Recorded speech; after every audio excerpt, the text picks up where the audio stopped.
Ni kama tumeanza kupata mwarobaini wa wezi wa pikipiki. Ndio. Na si kama tumeupata kwa nafasi yake.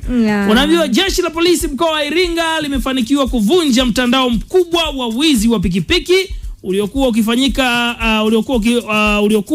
ukifanya kazi katika mikoa kadhaa nchini baada ya kukamata pikipiki 115. Sawa?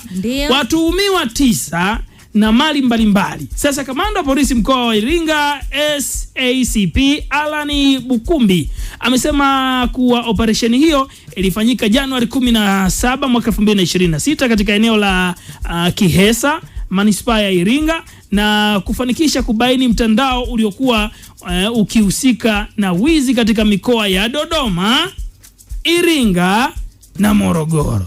Okay. Hebu toa kigagaziko chako kabla tujamsikiliza kamanda. Mimi nafikiri sasa hivi mwarobaini umepatikana kama ambavyo umezungumza Ndaki. Kwa sababu gani? Kwa sababu hawa wezi wa pikipiki wanarudisha nyuma maendeleo ya vijana. Na ukumbuke kule Tabora matukio kadha wa kadha. Yaani hata wiki hii tu kuna vijana wanauawa wakinyang'anywa na kuporwa pikipiki zao. Lakini na ukiangalia pia katika baadhi ya maeneo kama imeshatokea kule Mwanza, kama haitoshi kule Arusha, kuna vijana walinyang'anywa. Yaani mtu anachukua kama abiria hivi, twende, ukifika njiani unapigwa mkabio. Pikipiki inachukuliwa, unaachwa ukiwa unalia, au wakati mwingine unatolewa uhai. Lakini kwa sasa hivi ni jambo zuri zaidi operation hii kufanyika, na wale ambao wanahusika na matukio haya ya uwizi wa pikipiki bila shaka watapungua na watakoma kabisa. Si ndio? Okay. Kamanda, hapo Iringa tujuze bwana, hali ikoje na ilikuwaje mkawakamata hawa?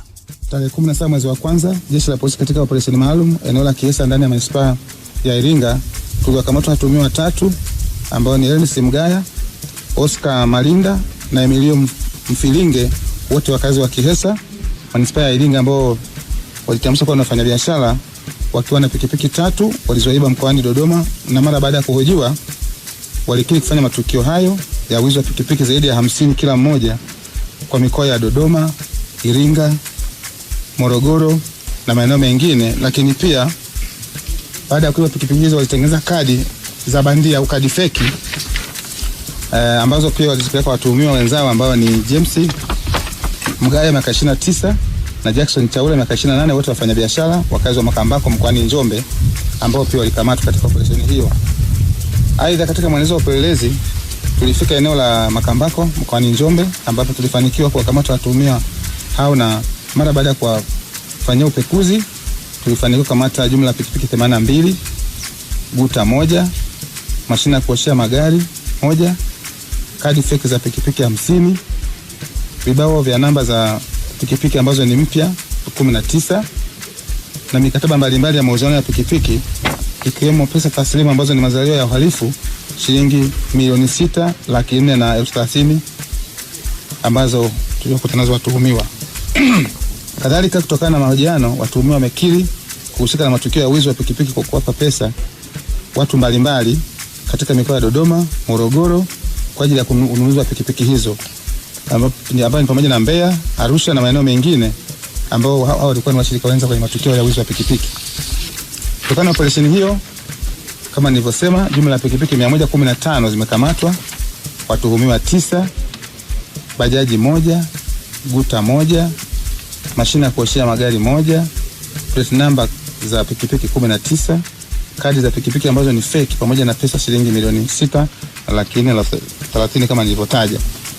Hata hivyo, jeshi la polisi mkoa wa Iringa bado tunaendelea na operesheni hiyo ya matukio ya wizi wa pikipiki kwa kushirikiana na mikoa mbalimbali nchini hapa ikiwemo Mbeya, Morogoro, Dodoma, Manyara.